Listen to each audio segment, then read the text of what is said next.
So good afternoon. My name is Graham Allison. I'm the director of the Belfer Center for Science and International Affairs. And on behalf of Harvard University and the John F. Kennedy School of Government, I'm pleased to welcome you to a special forum this afternoon, co-sponsored by the Belfer Center, the Francophone Society, and the Women and Public Policy Program here at the Kennedy School. In an era where Franco-American relations has become symbolic of the widening chasm between the U.S. and Europe, it's an honor to welcome this afternoon to the Kennedy School an individual who takes pleasure in breaking stereotypes. Michel Allot-Marie, the French Defense Minister and Minister of Veterans Affairs. Today, the shelves of the bookstores on both sides of the Atlantic advertise a dramatic transatlantic rift. A recently published American entry is entitled "Our Oldest Enemy" and takes Francophobia to an extreme. But it's matched on the other side of the Atlantic by, for example, a book published in France in the wake of the September 11 attack on the World Trade Center that argues that 9/11 was a plot hatched by the United States to justify more blatant interference abroad. A book that sold 100,000 copies in the first week after it appeared. A former Kennedy School graduate, Robert Kagan, famously explained that Americans are from Mars and Europeans are from Venus. According to Kagan, since the Europeans have no serious military capabilities, they have no option but a strategy of soft power and appeasement.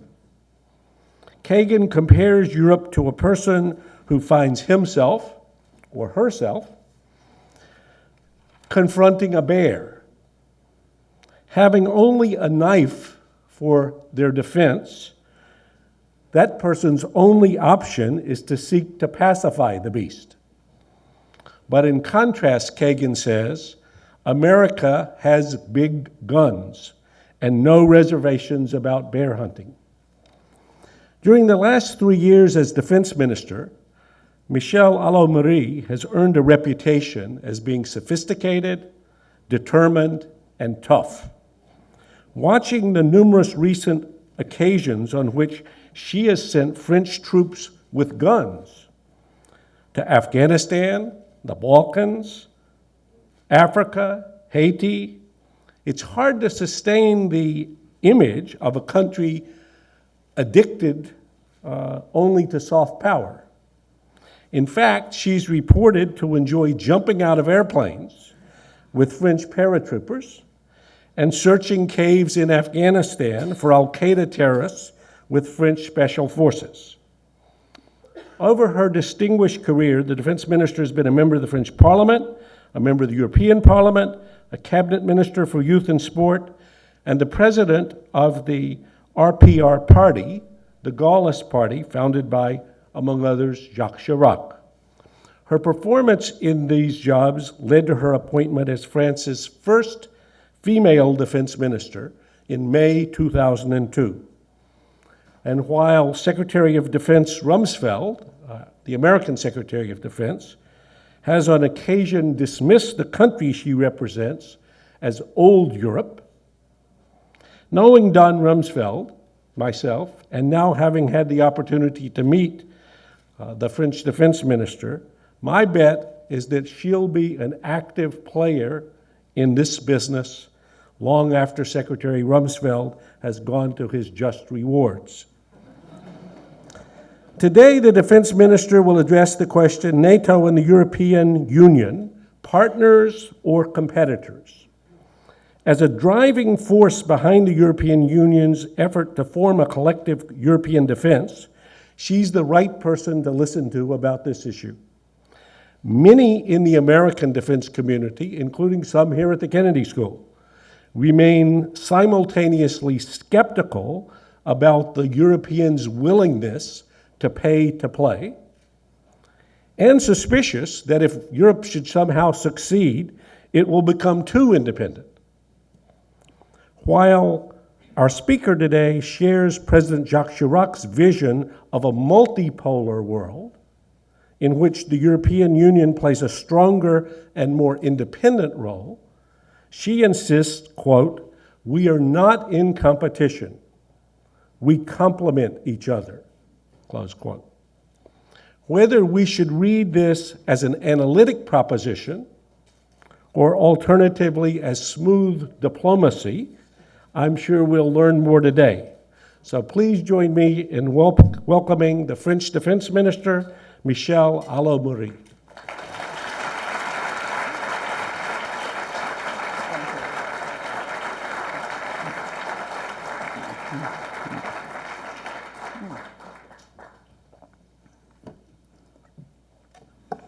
Graham, ladies and gentlemen, friends of Harvard, it is both an honor and a true pleasure to be here at the Kennedy School to address such an eminent audience of scholars and students.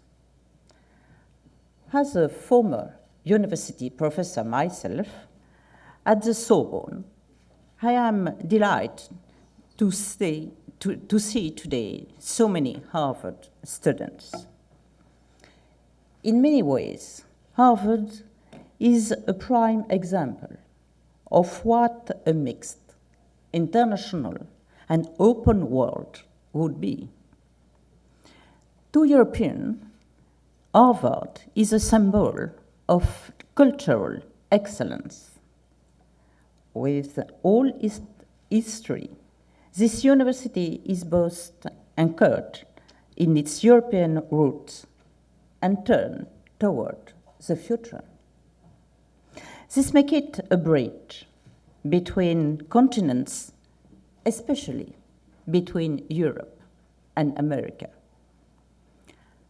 I consider this place a particularly appropriate venue for speaking about mutual understanding, dialogue, and partnership.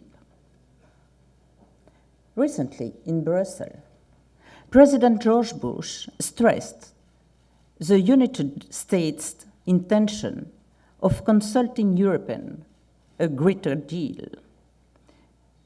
He publicly acknowledged how important the role of the European Union can be. His words were very well received. They show that the page of the past has been turned, that some realities are being taken into account. The limits of unilateral action and the potential of the European project. Following President Bush's visit, there is a new atmosphere in the transatlantic relation. It is essential to continue working together efficiently. The question we have to raise today is, how can we make use of this good intention on both sides of the Atlantic? Let's begin by putting aside misunderstandings regarding one another's goals. Let's be clear. The European Union doesn't wish to act as a counterbalance to the United States.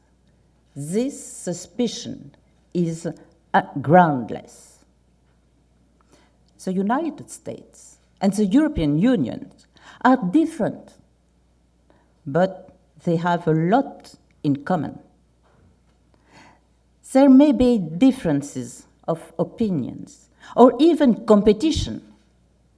Still, there is not rivalry of power between them. The construction of a European security and defense policy is not a tool against the United States. What Europeans are doing is simply attempting to pool their assets in order to protect their interests in the current globalized world. In many fields, these interests are along the same lines as the American ones, notably regarding security matters. The European security and defense policy is not a substitute to NATO. The Atlantic Alliance is a defense alliance between European countries and North America. NATO's initial mission to serve as a response to the Warsaw Pact has ended. It still retains a commitment for collective security that is important to us all. Indeed, who could be certain of the threat we will be facing 20 or 30 years from now? NATO is also a useful forum for transatlantic dialogue on security issues, as well as an effective crisis management tool.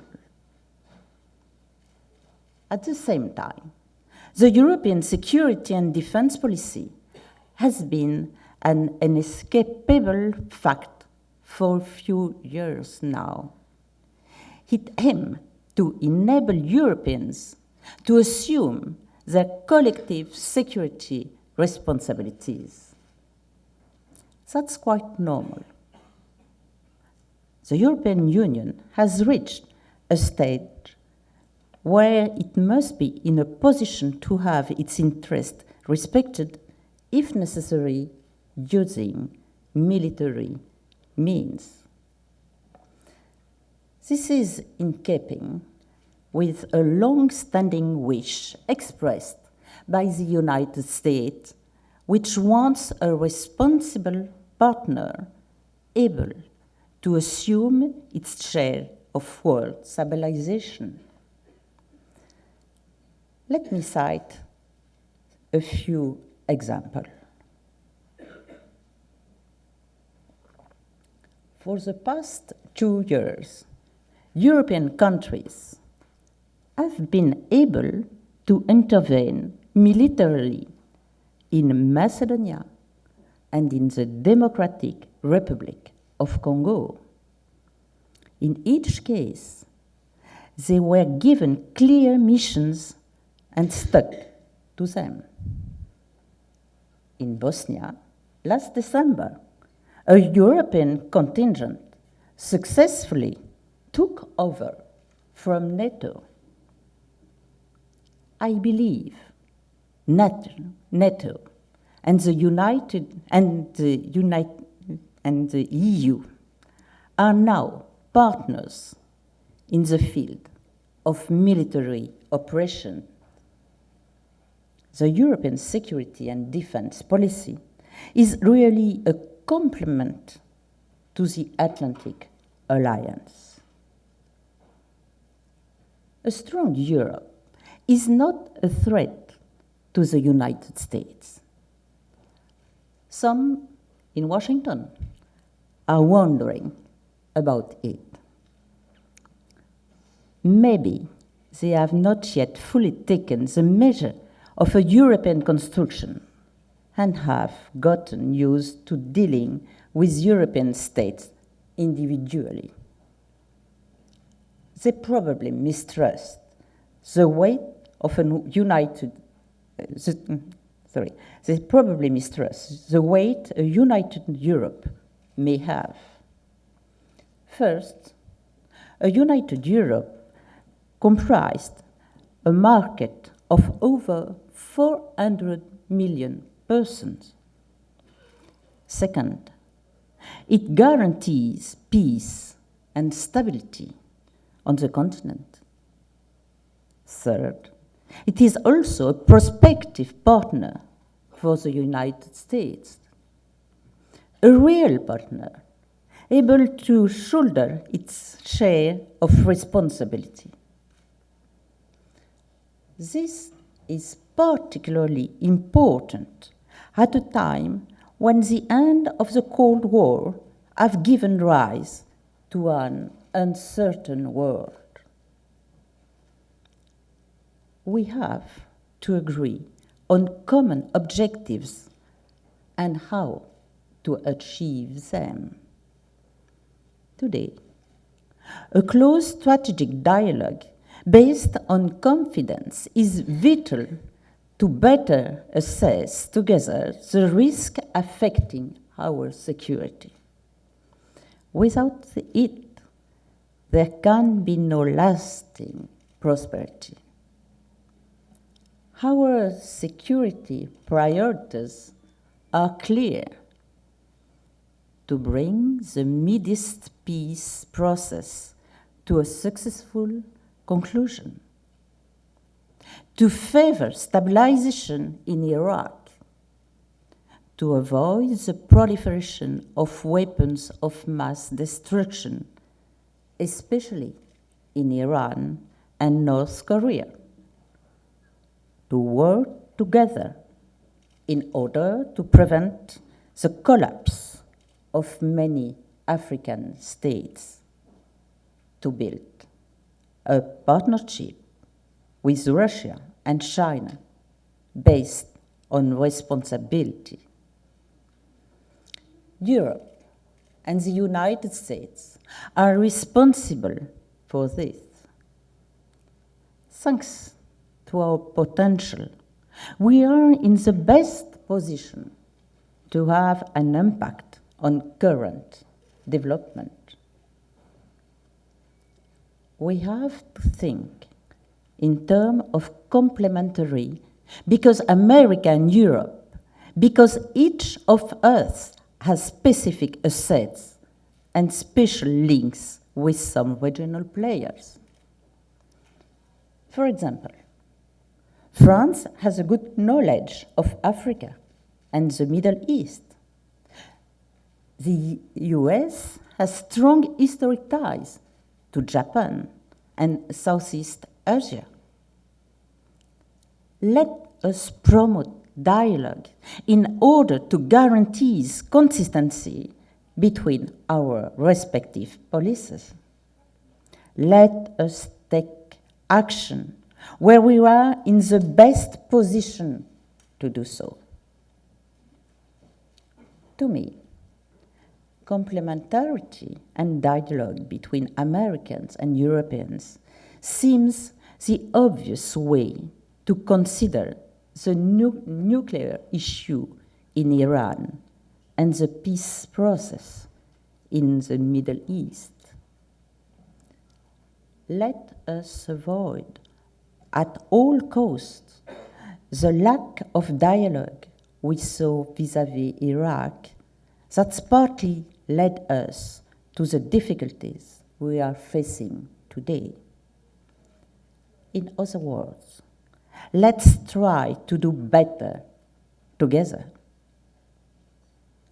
Finally, we must take a pragmatic approach regarding the tools to be used. In some cases, the Atlantic Alliance will be in a better position to meet our objectives. For instance, when all NATO members want to commit themselves together in a large-scale operation. In some cases, the European Union will be the right tool, using either the NATO's means or its own assets. In other cases, only a few countries will want to get involved, and we should let them do so. Actually, it's all about political choices and available means. Let's avoid preconceived and simplified approaches based on ideological visions unlikely to match realities. In conclusion, we truly are at a turning point. Together, we will face major challenges. Europeans and Americans are well intentioned. The problems of the past convince them that dialogue was the key to action. The challenges ahead of us can be considered as opportunities in the Middle East, in Asia, in Africa, and elsewhere. Let us seize these opportunities to improve the situation according to our values, which are fundamentally the same. Let us trust each other. After all, we are members of the same family. A crisis can be a necessary step toward a happy reunion. Now, the decision rests in our hands. Thank you.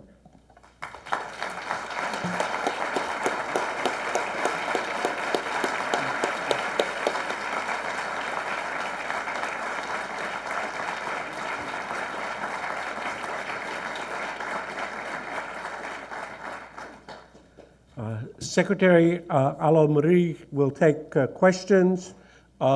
We may do some English and some French, though for those of us here who don't speak French, we thank her very much for making her address in English so everybody can understand. She speaks English very well, but if some questions develop some level of nuance, she said she might want to answer in French and have her translator help, and that's fine as we go.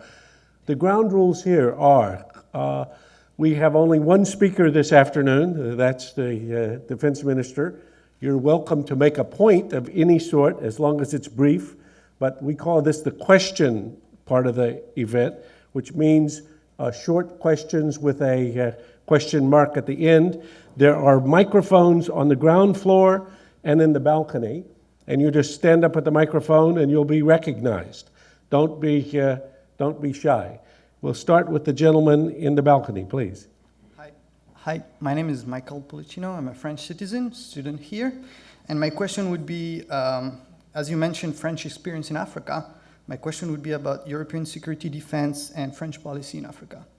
So first, I would like to remind people in the audience that the French government still maintains secret defense agreement with some African government that allow France to intervene whenever they want, to support in the past dictators like Mobutu or President Habyarimana in Rwanda, or today support Denis Sassou Nguesso in Congo, Idriss Déby in Chad. My question is, don't you think that this French policy and the opacity in which the French army is operating in Africa, like Opération Turquoise, will not threaten the effort of building a common European defense?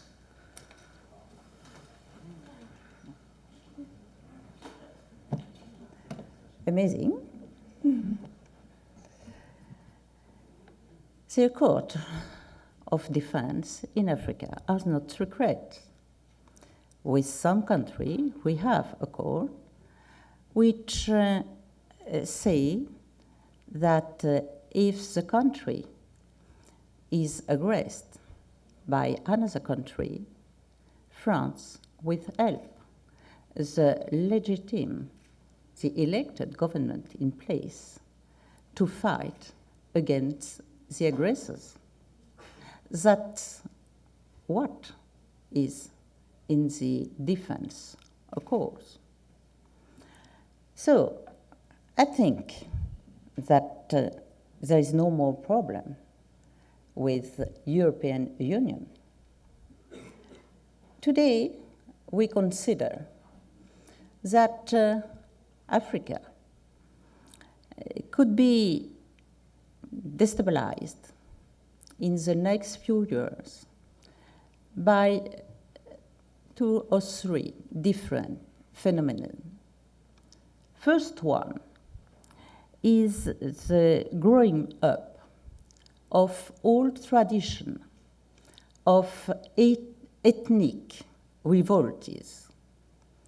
And we see that not only in Francophone countries, but in many countries in whole Africa. Secondly, we have also problem of economic failure in Africa. And there is a real problem of development. Third problem is a problem of revolts between countries for oil or for some others properties in some regions. So we think that 20 or 40 years after the colonization, it's time for the African countries to take themselves their responsibility against the different revolts, the crises, or the wars which are happening inside them or between them. That's why France and other European countries, and I hope European Union, try to help the African countries to build their own armies and to be able to stop themselves crisis. That's what we call the recomp concept, where we are training European, France and other European countries are training some armies from Africa to do so. And I hope that they will be soon able to do the job, because it's not easier for us. It's very coûteux, comment on dit? Costly, yeah. And I think it's not a good thing that some countries finally say, please, help us. We don't want to do anything. Help us, always. I think African countries have been to be responsible. We agree to help them, but not to substitute them. That's the position of France, but I think that's also the position of Europe. This gentleman, Yes. the next building. Oui, yes.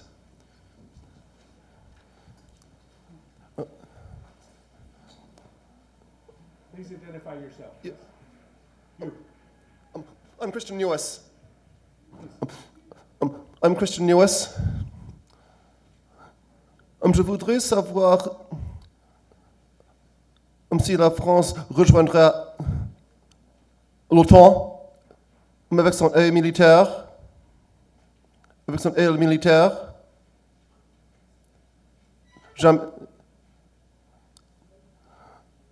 Vous comprenez? Oui. Je voudrais savoir si la France rejoindrait l'OTAN avec son aile militaire. Vous comprenez? Oui. C'est la question. That's finished. Oui, oui, c'est fini. Maybe translate the question for But the audience too. I would like, The question is, would you please tell me if France intends to rejoin NATO? with its military wing, yes. La France, France today is one of the major contributors of NATO. It is the second contributor by the number of soldiers who are involved in the NATO's operations. Two of our two French generals are commanding the two major operations of NATO in Afghanistan and in Kosovo, France is also the fifth contributor, the fifth financial contributor of NATO. And we are also involved in the transformation of NATO. We have general officers in each of the commandments, and especially in the transformation commandment of NATO. So we are completely involved and concerned by NATO. But you are true. There is a point where we are not completely in NATO. That's since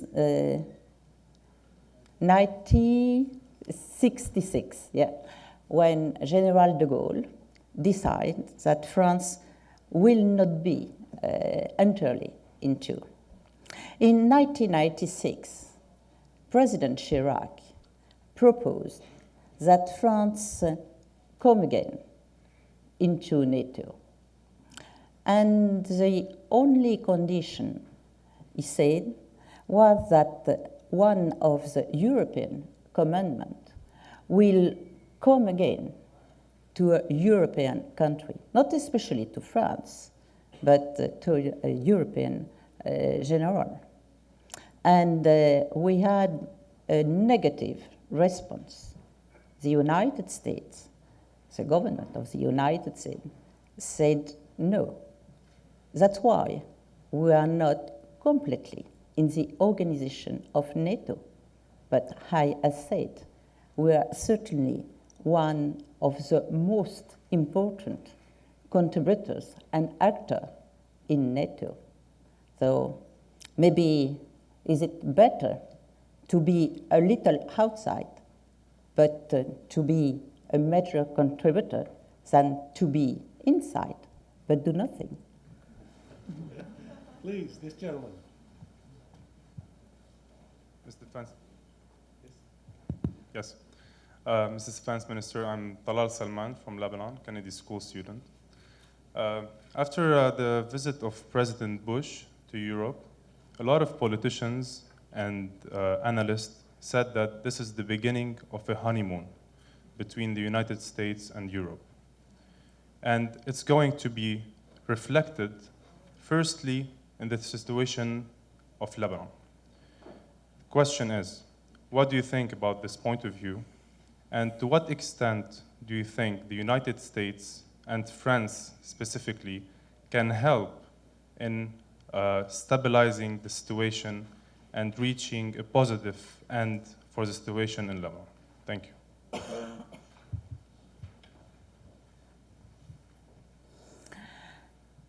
The trip of President Bush in Europe was very important.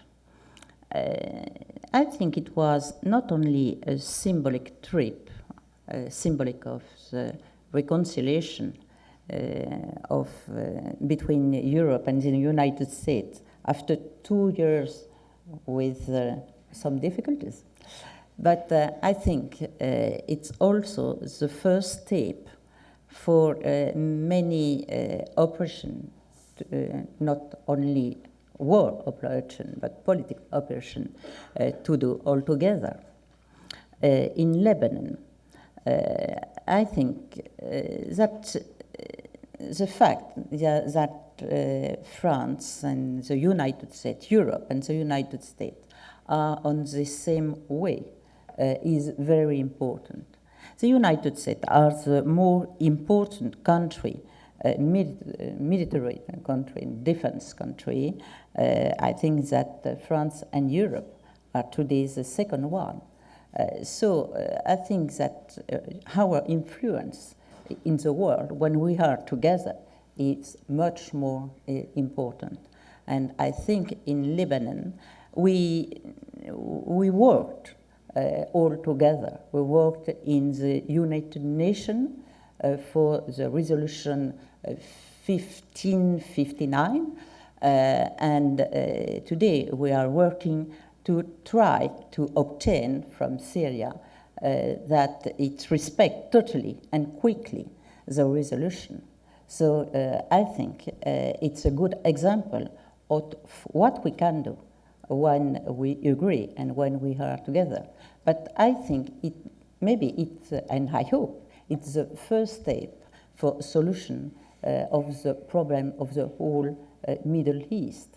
You spoke about Lebanon, but we have also the problem between Palestinian and Israeli. And I hope that together we could obtain that the feuille de route, roadmap will be also respect.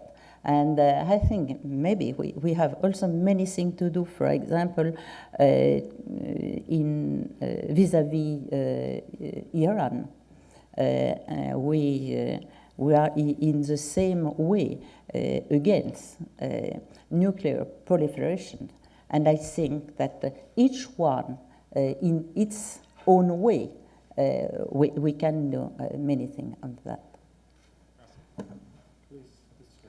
Hi, my name is Scott Taylor. I'm a student here at the school.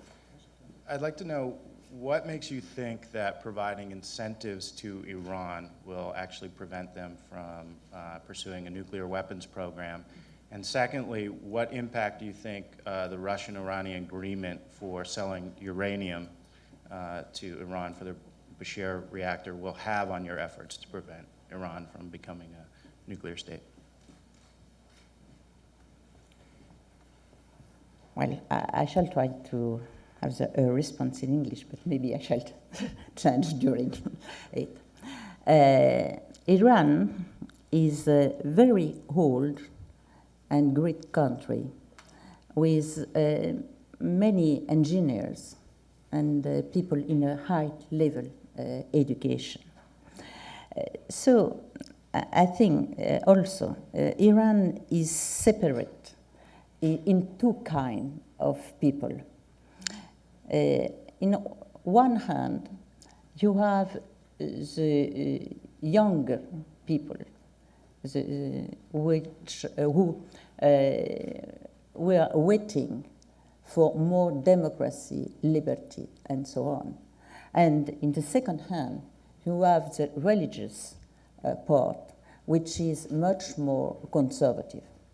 And today, the problem of the Iranian government is to try to have a just balance between both and to try to go ahead without many difficulties in the part of the other one. So I think that today, Iranian government try to go more in the international relationships, because it's the only way to develop the country and to try to have a balance in favor of liberty, democracy, and the new generations. So that's why we have a real part, a real capacity to influence them.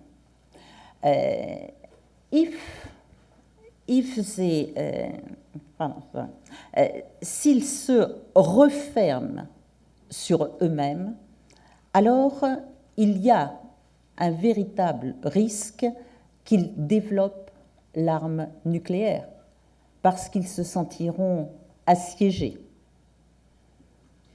If we let them close back on themselves, then we are faced with a true risk that they will develop nuclear weapons because they will feel threatened.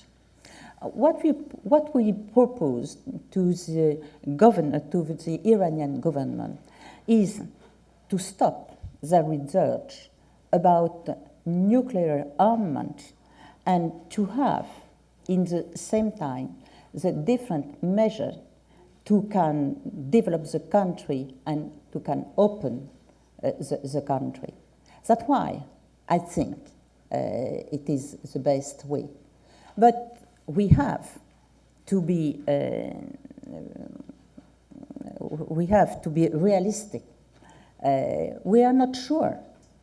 That's why it's necessary today to help them to have energy and to have and some other parts of industrial development. But they have to know that if they don't respect what they said, there will be sanctions. And I think that is probably a good way. How to control? That's what we Europeans are asking for. It's the control of the IUR, how do you say it?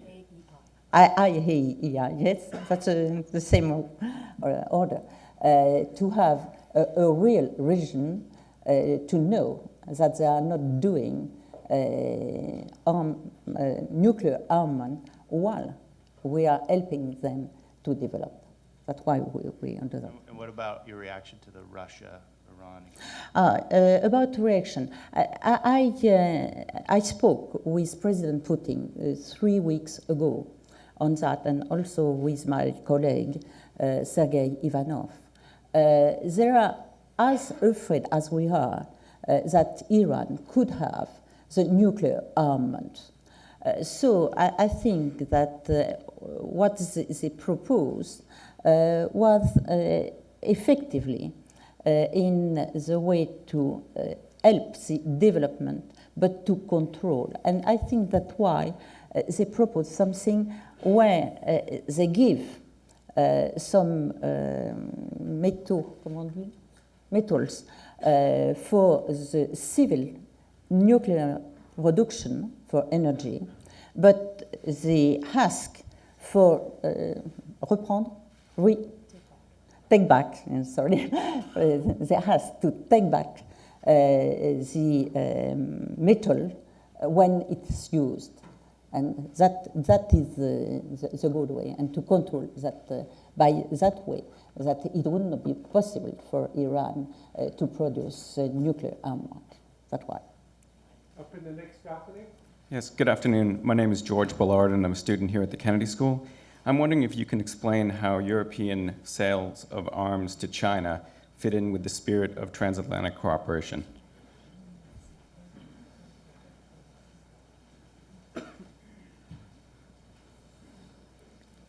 I know that's a big issue in Washington, and I see in Boston too. So for that, I shall use the interpreter.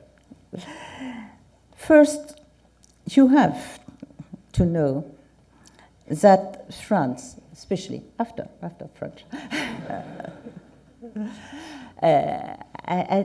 you have to know that France, especially, is very concerned by the use of all the armament, and not only armament, but what could be used as armament in the whole world. We have probably the most strict regulation on the sale of arms. And we have many commissions, and in that commission we are looking what is the environment of the different countries, what are their political way, what are their attitude vis-à-vis the countries all around them. So you have to know that, but that explain how and why France agree with that idea, which shall be defended by a commission from European Union, which will go to Washington on the next week. But you have to know also that the embargo is not a real one, is not total, and I shall explain you. First one, the embargo concerns only the European countries. So, many countries are today selling arms to China because they are not concerned by the embargo. It's the fact of Russia, but also other countries like Israel. Secondly, you have to know that the embargo concerns only a part of the armament, what we called the lethal armament. For all other armament, there is no embargo. Thirdly, the embargo doesn't concern what we call the dual instrument component, the dual component. And this, the civil component, can perfectly be used for making armament. Today, the reglementation in France is much more est beaucoup plus restrictive, maybe? No? Allez-y, on continue. Actuellement, la réglementation française, par exemple, est beaucoup plus restrictive que l'embargo. Today, the French the French regulation is much more stringent than the embargo. Le problème est donc plus techniquement un problème de réglementation intérieure qu'un problème d'embargo, si on veut regarder l'efficacité. Therefore, looking at the efficiency per se, the issue is more an issue of an internal regulation rather than the embargo. Alors, certains disent, qui acceptent tout à fait cette démonstration, parce qu'ils ne peuvent pas faire autrement, disent, oui, mais l'embargo, c'est symbolique. Some who have to agree with the statement, however, say, but the embargo has a symbolic value. Il est vrai que l'embargo a été décidé au moment de Tiananmen. Indeed, the embargo was decided at the time of Tiananmen Square events. C'est le choix qu'ont fait les Européens. D'autres pays ont fait d'autres choix et ont émis d'autres restrictions. That was the choice of the Europeans. Other countries made other choices and took other restrictions. Tous ces pays ont levé toutes leurs restrictions. Je pense au Canada, je pense à l'Australie et à bien d'autres. All these countries have by now lifted all their restrictions, be it Canada, Australia, and many others.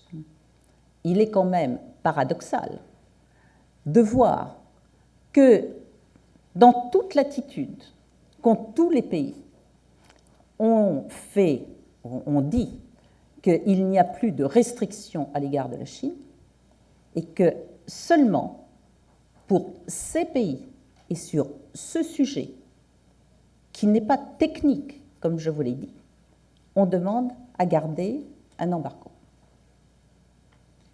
And it is rather paradoxical to see that in the attitude of all these countries, all the restrictions vis-à-vis China have been eliminated, yet, and only for those countries that have placed the embargo on this particular topic, and again, it is not a technical issue, were asked to maintain the embargo. Pourquoi les pays l'ont fait? Parce qu'ils ont constaté que même si tout n'est pas parfait sur le plan de droits de l'homme en Chine, beaucoup de progrès ont été faits. Et ceux d'entre vous qui y sont allés l'ont vu aussi. And indeed, even if everything is not perfect as far as the human rights record is concerned in China, those of us who have been there have seen that progress has been made. Alors, je crois qu'il faut être cohérent dans la vie. S'il y a un symbole important, je vais vous dire ce que c'est. Et je vais vous le dire comme ancien ministre en charge de la jeunesse et des sports. Ce sont les Jeux olympiques. If there is one symbol that is truly important, and I can tell you as a former minister for youth and sports, that symbol is that of the Olympic Games. Les Jeux olympiques, c'est le symbole de la liberté. C'est le symbole des pays qui ont accepté la liberté. Or, nous tous, nous avons accepté que les Jeux olympiques aient lieu à Pékin. Nous avons tous dit que nous irions.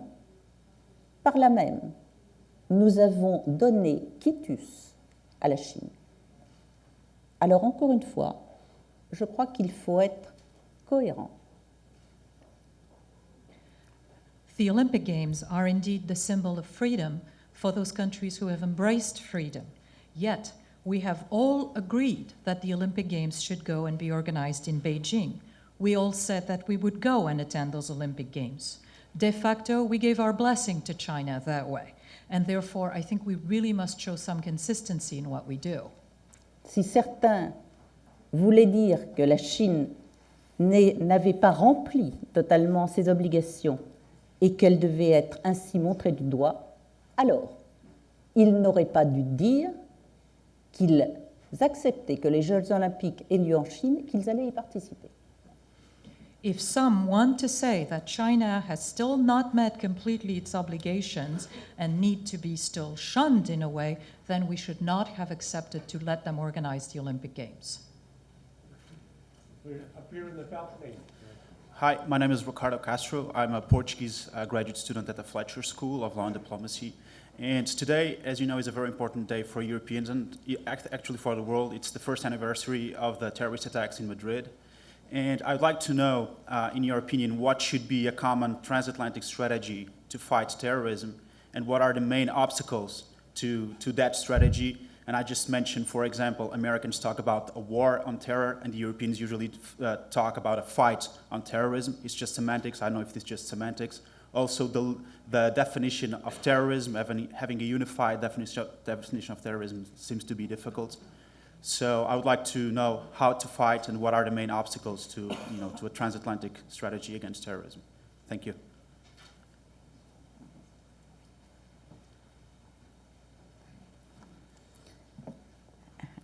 You are true.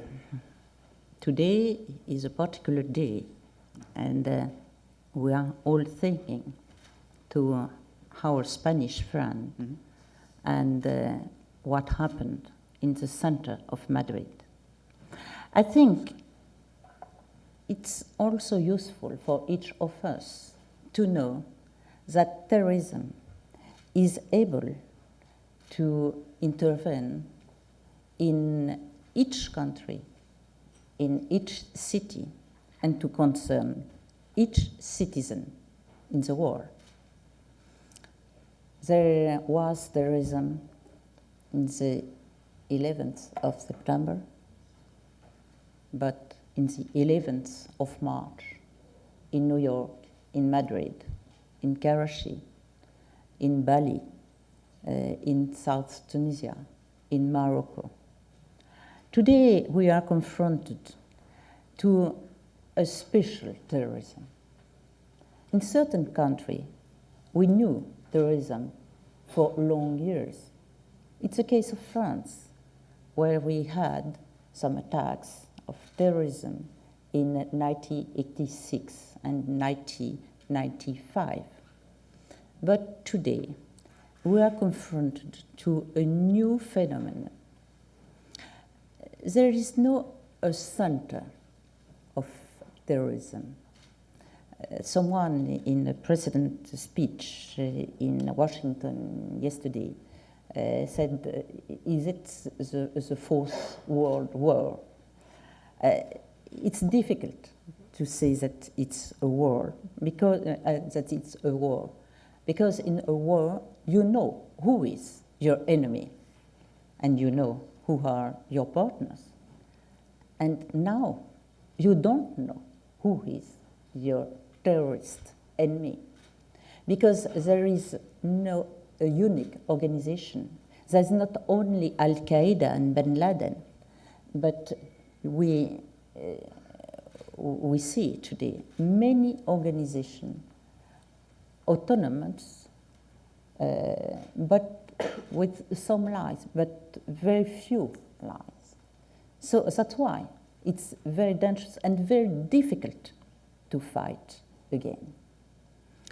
I think that we have to fight again, but we have in many ways.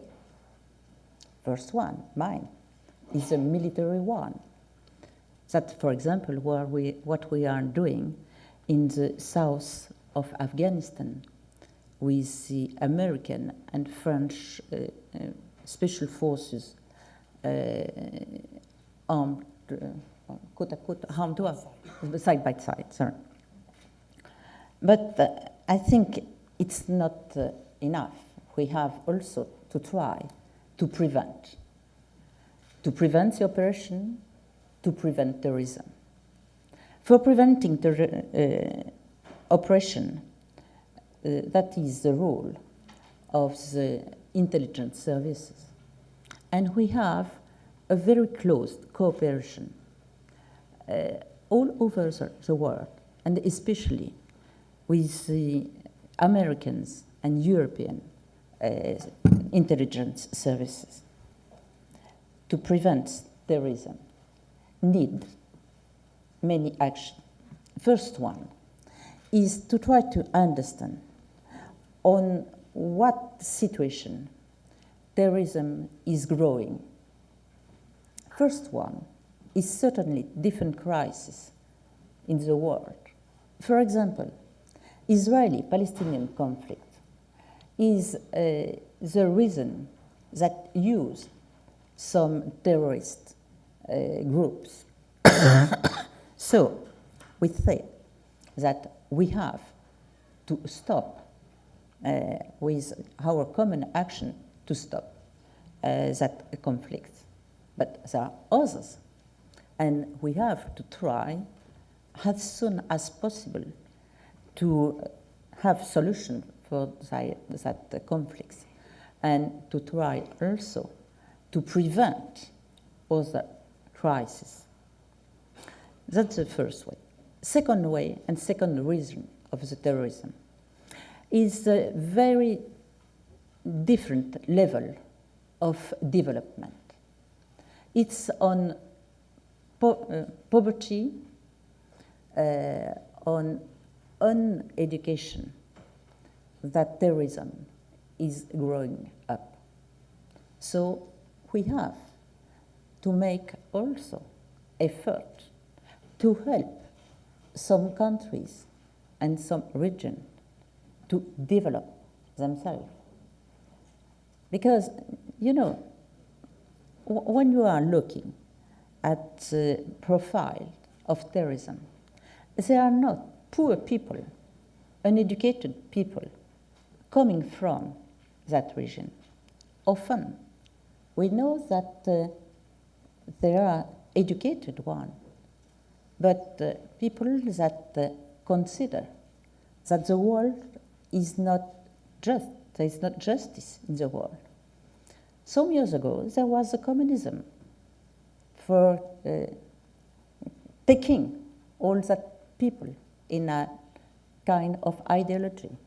Today, with the end of the Soviet Union, with the end of a part of the ideology, there is no ideology which can rassembler, gather the different positions, the different persons. And I think that terrorism is sometimes the way, the receptacle the receptacle for that kind of attitude. So we have also to do that. That's not a war action, but I think that's more useful for everybody. Merci. I think we have time just for two more questions, as long as they're short questions. So this gentleman, and that'll be it, unfortunately, for today. Please. Madame la Ministre, you focused most of your remarks on a very positive assessment of the future. Yet you also touched on difficulties in the past few years in the transatlantic relationship. You have to speak in the microphone, I'm sorry. Can you not hear? Is that better? Okay. You focused most of your remarks on a positive assessment of the future of the transatlantic relationship. Yet you also touched on difficulties in the recent past. What's your perspective on why those difficulties happened? And specifically, what could France have done differently?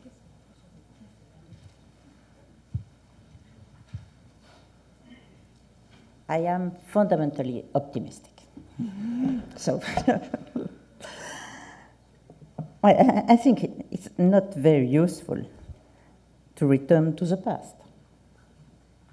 We have a constitution. We didn't agree in the Iraqi issue. We thought that it was necessary first to go ahead to the maximum evaluation of the IEER and of the inspectors from United Nations. The United States has another solution. So, today, what is the most important? To say what we have to do, or what we would have been correct to do. I think that past is only useful to try to understand what to never do again.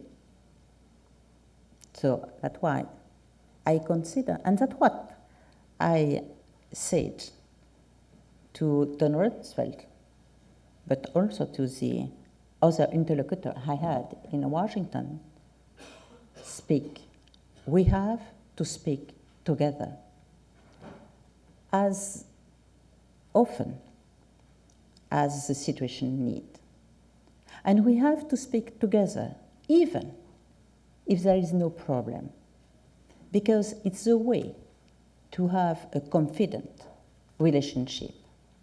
And when we have a confident relationship, I think that each issue could have a good solution. Maybe not the same solution, because we are different. And I think that is la richesse, the richness of our relation. And I think that the richness of what we can do for the world war. So, be optimistic as I am. Okay, and the final question from this gentleman. Good afternoon, Madam Minister. Thank you for coming to Harvard to talk to us. My name is Andrew Jing. I'm a first-year student at the college. In President Chirac's view of a multipolar world, it would be assumed that Europe, as one of the poles, would have a larger responsibility and role to play in world affairs. If such a multipolar world were to become reality, do you see the military in Europe playing a larger role? As of now, although the European Union has a comparable economy and population, it's still being outspent in terms of military spending by the United States. So I was wondering, do you foresee in such a scenario a larger role for the military to play?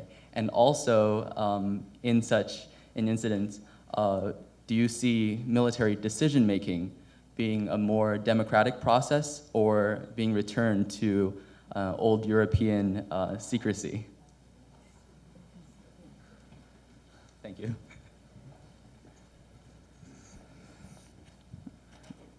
I think in reality, there are two questions in your question. One concern the multipolarity in the world. Second one is the European defense. Today, we have a European defense, I say. 10 years ago, there was not. 5 years ago, with the meeting between Jacques Chirac and Tony Blair, there was an intention, a volunteer, which is necessary.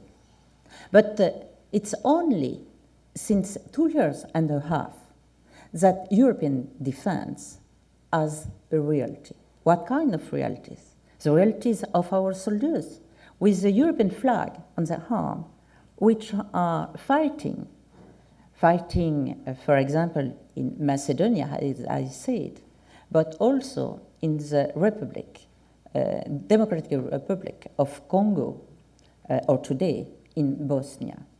But that's not the unique thing. There is also our decision to create battle groups. And today, in 2005, we have European battle groups. We have the first ones, which are the French and Britannic ones. We have also the creation of European gendarmerie, and it exists today. They are le siège? The headquarters, yes, sorry. The headquarters is near Rome. And there is the European Defense Agency and armament. So today, you have a European defense. And that European defense is able to intervene in certain part of the war to try to obtain peace and security for the member of that country or to prevent crisis. The second problem is the multipolarity. It's not a defense problem. It's only a political, it's not a diplomatic, today it's not a diplomatic, it's a political and real problem. In 10 or 15 years, we shall have a pole around China with 1 billion and 300 million inhabitants. There will be the pole of India with about 1 billion and 600 million of inhabitants. There will be probably the pole of Malaysia and Indonesia, around 1 billion inhabitants. There will be the pole of Africa, if it doesn't blow up, with around 1 billion inhabitants. There will be the pole of North America, with or without Mexico. I don't know. I don't know today, but it will be a pole, naturally. There will be the European pole. There will be the Russian pole, I don't know. Will it be with European pole, without? I don't know. But there will be a pole. They are today creating themselves. And what we will have to do is a diplomatic action to try that the relationships with the pole will be friend relation and not fighting relation. I'm not totally naive, yes. I know that crises and wars will continue in the future. But the most important will be that between the different poles, there will be an accord to try to prevent or to solve quickly the different crises. If not, I'm not sure that our world will exist longer. Thank you.